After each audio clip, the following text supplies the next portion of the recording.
Hi, my name is Katie Sokolovsky. I'm one of the certified nurse midwives at Universal Primary Care.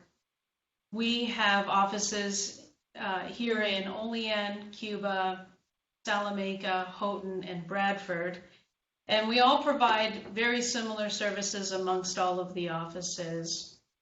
In addition to obstetrical and gynecology services that the midwives kind of specialize in, there's also primary care providers available from birth to old age and anything in between. So reach us at 716-375-7500 if you need to schedule an appointment. I've been asked to collaborate with Southern Tier Healthcare Systems to provide more information about postpartum depression to their new moms and young families. Postpartum depression is something that affects a lot of women, and nationwide the statistics are roughly 1 in 7 women will develop postpartum depression at any time between the delivery of their baby and 1 year afterwards. It's more intense and more involved than the routine baby blues that almost all women do experience. Baby blues last for a few days, maybe a week. You feel kind of sad, overwhelmed, and having trouble taking care of the baby. Sometimes you feel like you're not doing all the things right at first, but it does transition into more acceptance and confidence in motherhood. However, postpartum depression can be more extreme and more intense symptoms of, sadness, irritability, changes in your appetite. Either you're eating all the time or not eating anything. You're sleeping all the time, not sleeping at all. It's more extremes, not more so just middle of the road symptoms.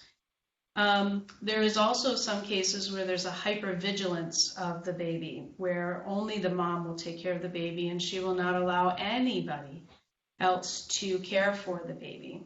And that is a maternal drive that we all have, but it goes to an extreme and it does end up wearing her out very quickly. There is a generalized stigma about postpartum depression that I think it is improving as we get more familiar with general mental illnesses and their causes and treatments. If you have any worries about postpartum depression, all you have to do is reach out to your OB provider and just ask them to talk to you more about it. At UPC, we screen our new moms for postpartum depression. All of them get screened for it, and it's a 10-question survey. Very simple to fill out, and it gives us a score. And it's a wide range.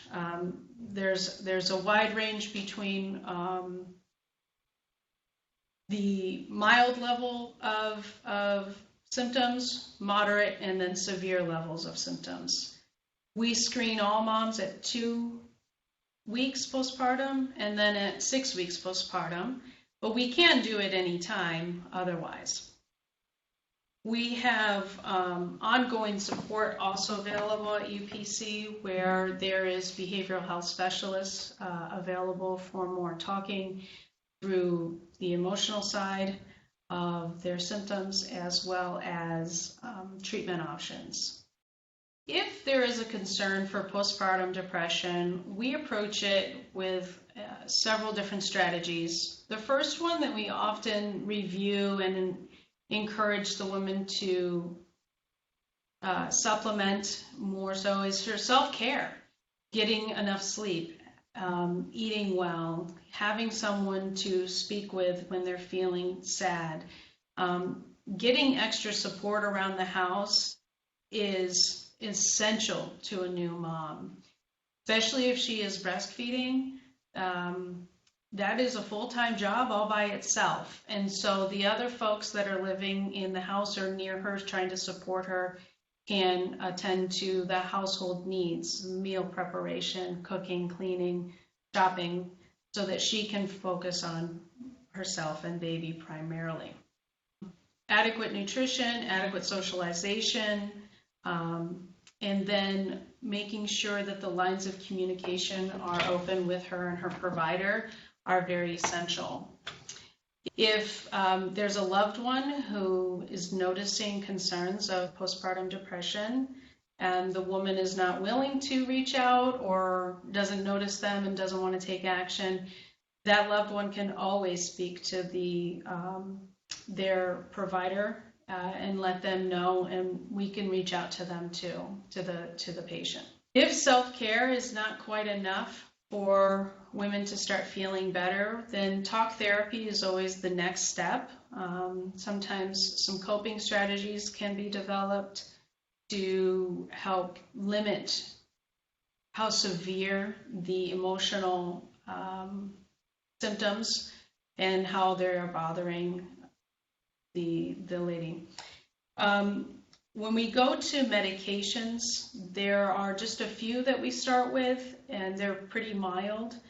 A lot of women benefit from them because it naturally raises their serotonin levels, and serotonin is our feel-good hormone in our brain. It does help to feel a lot more in control, less overwhelmed, less anxious, and less sad.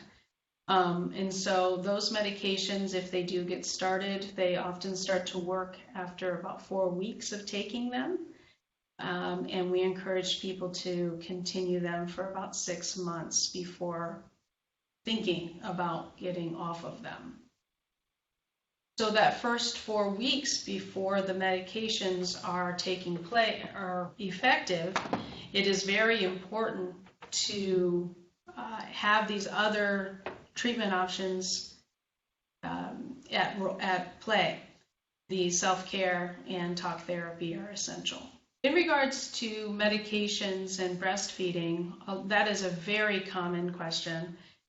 Most women do not want to take anything that will either affect the baby or affect their milk supply. And so yes, they are safe in breastfeeding moms to take. They have been researched extensively and found to be in the milk supply in a very small percentage. I think it's about less than 10% of the maternal dose goes into the breast milk.